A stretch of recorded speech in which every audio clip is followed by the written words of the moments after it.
apartment complex could be coming to the River District, but some parts of the plan are dividing city council members. That's right. At a meeting this morning, developers made their case asking the city to sign off on a pilot or a payment in lieu of taxes for the project. In exchange, a number of the units will be affordable and workforce housing. WDSU reporter Ella Wales is live in the River District. Ella, what are developers planning?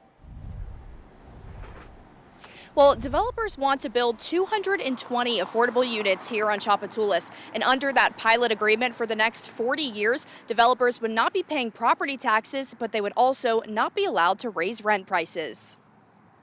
At last count, there was about a need for 33,000 new units in our area that are affordable. Rents have gotten really, really high for folks, and where people's incomes are and where rent is just doesn't match.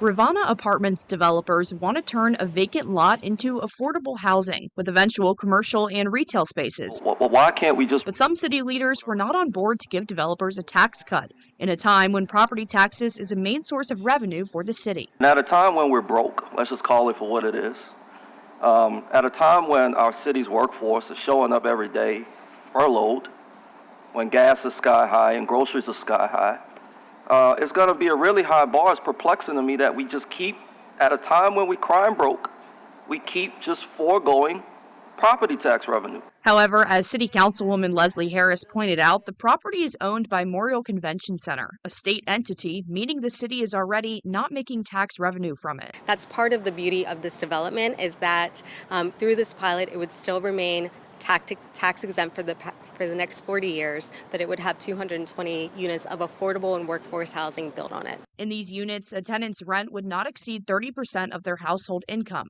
For example, someone making $32,000 a year would pay $997 a month for a one-bedroom unit.